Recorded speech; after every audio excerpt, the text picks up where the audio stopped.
Good to have you back.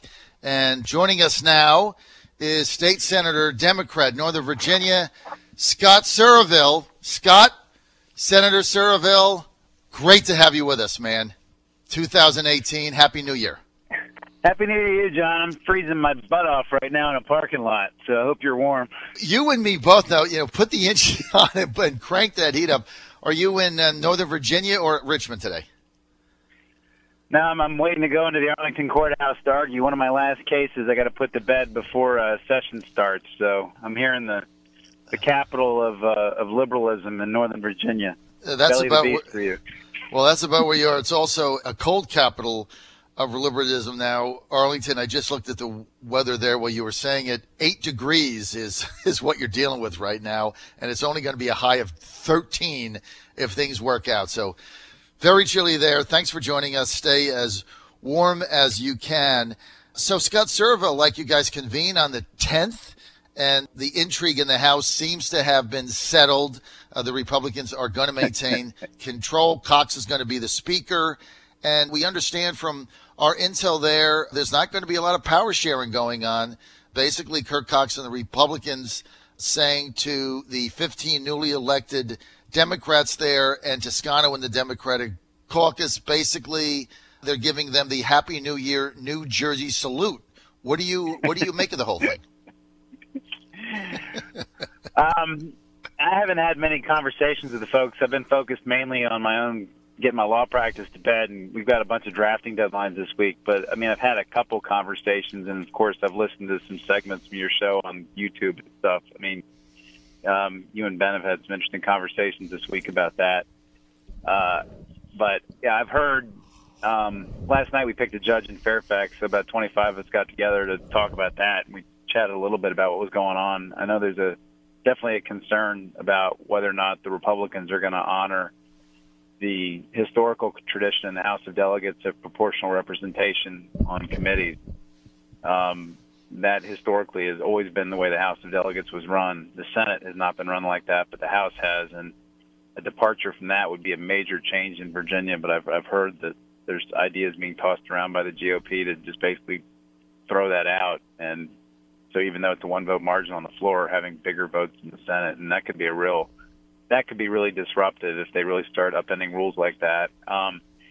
In terms of the recount situation, I have not heard that Shelley Simons has ruled out requesting a further recount, and if she were to do that, I'm not clear how you seat Yancey, and I'm not sure whether a new 3-judge panel would be impaneled, and that one vote would come back into play again. And so I'm not sure that's over with. I'm not in a position to. I don't talk to her or them, so I'm not really in the loop on that discussion. Well, it's not. The thing is, though, it's not going to. It's not going to affect the organization of the House. No. 50. It'll be 50-49 no matter what, I guess. The only wrinkle in that is, I guess, that today at 10 o'clock, I think it's at 10, Judge Ellis up here in federal court is going to be hearing argument on whether or not Bob Thomas's race ought to be redone. Right. And so in theory, he could issue an injunction and it could go back to 49-49. Yes. But I think that's probably unlikely, but it could happen. There's when 140 people don't vote and the race is lost by 70 votes, that's meaningful. So, we'll see what happens with that. But, if they come in, if the House comes in and they start undoing things like proportional representation and really blowing things up, it's not going to set a good tone for session in terms of cooperation and getting along. And it'll probably be an ugly first week. So at least in the House, Senate, we don't have those problems. But we'll see. So let's go to the state Senate in Virginia right now. The Republicans, basically with a 1-seat majority, so they're going to have a 1-seat majority both in the House and the Senate. It's kind of an interesting situation, but no drama in the Senate. Why is there lack of drama? Is that a good thing or a bad thing? No, it's a good thing. I came out of the House. I was in the House for 6 years. I was the caucus chairman of the House caucus before I moved on to the Senate, and when I was there, we started off, I think the Democrats had 39 seats in 2009, and then we went down to 32, and then when I left, we were 34. And, we were basically legislative roadkill on a daily basis. And a lot of us got treated that way, and I understood that. But when once you get over to the Senate is a much smaller body. There's only 40 of us with a 1-vote margin and everything. We're much more collegial. We see each other a lot more. We're on the same committees a lot more. We need each other's help a lot more. There's just less conflict. We just tend to work together and get things done more. And everybody in the Senate knows the Senate goes back and forth, and so there's just a lot less sort of payback and all that kind of stuff going on. So it's just it's a totally different vibe over there, and so we just don't have the same issues the House does. Never have. Let's go to Scott Surovell. Let's start by what are Scott Surovell's top priorities as a state senator going into this session 2018. Top 3 things that Scott Surovell wants to get done. What are they? I would say if I were just drawing general categories, at least for all of us that are Democrats, Medicaid expansion has to be the number one priority. My district has a huge number of Medicaid recipients. I think 22,000 right now currently get Medicaid in my district, and most of those are children. All those kids have parents that don't have health care, and they desperately need it. And so that's going to be something all of us are focused on. Number one. I would say number 2, the coal ash situation. It's not sexy. It's not exciting. It's received a lot more press downstate than it has in Northern Virginia, but the coal ash problem is a multi-billion-dollar environmental, electrical utility, water quality, environmental problem that we have to deal with, which I can talk about a lot more. It's not very sexy, but it's a big problem, and it's also tied to the Dominion rate freeze, I think, and some other things. And then I'm making a push on to try and do something about predatory lending. And I know you and I have talked about that before, but we still have unregulated internet lenders in Virginia. If you can go online right now, I would ask any of your listeners, go on Google and type in like quick Virginia cash or something, and you can go out and borrow about up to $500 at 400% interest rates with no credit check on the internet from an unlicensed lender. And you don't know whether this entity is in Peoria, whether they're in India. It could be an Indian tribe, and they are completely 100% unregulated, and that needs to stop. There's also some loopholes that existing high-interest lenders use called open-end credit that we need to shut down as well. And I'm putting in 2 bills on those issues, trying to get interest rates down to at least a reasonable number for these people, like 36% instead of 400. So that's a big issue, or big area of issues I'm working on. And criminal justice reform, John, is going to be a big theme this session, I think. And there's bipartisan support this year to do something about the misdemeanor felony threshold, criminal discovery, asset forfeitures, and a lot of other bills that have been bottled up for years. We're hoping that the changes in the House might cause some of that stuff to free up, and there's a lot of bipartisan interest in that. So that's a few things. So just for our audience here, this is why Scott Surovell and I get along so well. So I'm a Trump conservative.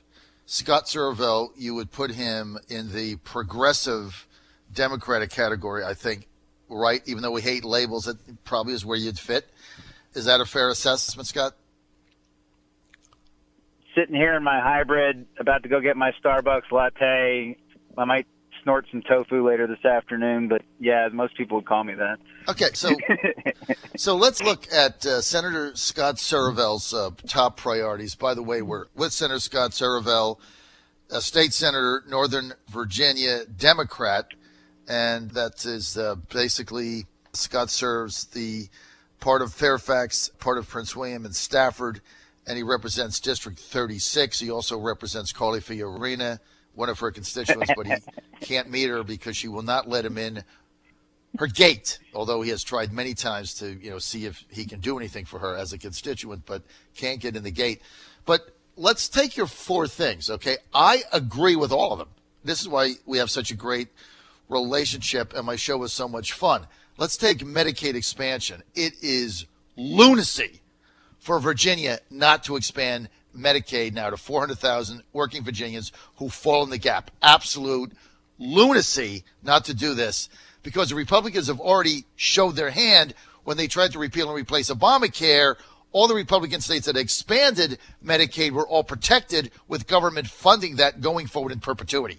So to me, there's no more federal argument against doing this. It makes no sense. And even when you get to the time where it changes to the federal government only funds 90%, and then the Republicans say, okay, well, the other 10% will bankrupt Virginia. No, because Sean Cannot was on my show a week ago from the VHHA, Virginia Hospital Association, former transportation secretary, and Cannot is the CEO, and he said that the Hospitals Association would guarantee the 10% gap because the hospitals would save that much money if you expanded Medicaid in getting now reimbursements for indigent care. So there's no argument against that. Coal ash, I don't know who's going to argue on that, right? We don't want ash in the air. Payday lending, you're right. I mean, you've got unregulated internet lenders. Look, I am in favor of protecting the Virginia payday lending industry that is regulated with a maximum 36% interest, because people need those, Scott. There's a lot of people, they get in a tough situation. They need $500. They got nowhere to go except them. And so you have to deal with the 36%. But these unregulated lenders are raping people, and there's no way to regulate them. And then they garnish their wages, repossess their vehicles. And then when you get to criminal reform, Virginia has one of the highest recidivism rates in the country, in a country that has the highest recidivism rate in the free world. Your top four priorities. I think you mean incarceration rate. I'm sorry. Incarceration rate is what I meant. Thanks for correcting. We have the highest incarceration rate, one of the highest in the nation, and the country has the highest incarceration rate in the free world. So to think that we don't need some kind of criminal justice reform is crazy. So I agree with your four priorities. How about that? Thanks, John. I appreciate that. By the way, a couple of clarifications. On the predatory lending piece, the payday lenders are the only ones that right now have that rate cap. I mean, traditional lenders do, but car title lenders in Virginia right now are by statute allowed to lend money at 30% per month, which comes out to 264% APR, and that's allowed right now under Virginia law in a regulated system. And I don't like that. Changing that is going to be very difficult. But the people I'm aimed at right now, at least I'm hoping to shut down this year, are these completely 100% unregulated internet lenders. And if your people go online right now and do what I said, go Google Quick Virginia Cash, you'll find you can borrow that $500 at 400% interest or more. And then these open-end credit guys, they do all kinds of crazy loans with crazy interest rates we need to fix. And the coal ash issue, what you're going to hear back on coal ash, the issue about coal ash is not whether to fix it because the EPA is requiring it. It's how and how much it's going to cost, and whether we're going to spend, a couple billion fixing it, or whether we're going to spend $4 or $5 billion fixing it. And that's really what the debate is on coal ash, not whether to, but how much to spend and how to do it, whether to get it out of the ground for good or whether to just bury it and cross our fingers. That's the fight we're having on that. And I'm hoping to get it out of the ground, make some jobs, make some new products, clean up Virginia. And for those of your listeners in Hampton Roads, they got a big coal ash problem down there in Chesapeake. They have an island built out of the crap in the middle of the Elizabeth River. Mm-hmm. There's a big coal ash dump in Chesterfield County. And Senator Amanda Chase, conservative, is helping me with this bill. There's one in Buckingham County on the James River, and the other one's up here in Possum Point and Dumfries, Virginia. So, the coal ash thing is a statewide problem, but I'm glad we agree about it. Yeah, I mean, look, these are things that have to be addressed, and I'm also glad you clarified the car title lenders. Again, no regulated on the interest rate. You can pay up to 240%. The problem is, when people have no credit and they're desperate and they need cash for something, somebody is sick or they had a hospital bill, whatever it might be, then they give their title to the car. And then what the car title companies want to do is have you miss the payment, all right? So then they can go and repo the car, and now you owe the money and you lost your vehicle and now you can't get to work, and the whole thing escalates. A lot of these loans are designed to fail from the outset. I mean, something like, I think they put out a report every year in Virginia, but something like 40% of the car title loans fail as soon as they, within like 60 days of being made. They're designed to fail because they have the collateral in the car, and that's how they make more money. The traditional payday lenders in Virginia that have the brick and mortar where you go in, payday lending, you have to give it, check your work. It's verified that the Commonwealth has regulated with a maximum of 36% interest. Those are a valuable service to people who need it, okay, because they can't get the cash from anything else. But that's regulated, all right? So it makes sense. This car title thing is a scam, and I'm glad you're all over it. But, they spend a lot of money lobbying, right? You go to the State House, they spend a lot of money there. Scott, we're out of time. Thanks for being with us on the John Fredericks Radio Network. Good luck in your court case today. We'll see you next week. You're on the John Fredericks Radio Network. Truck and Truth. Stay with us.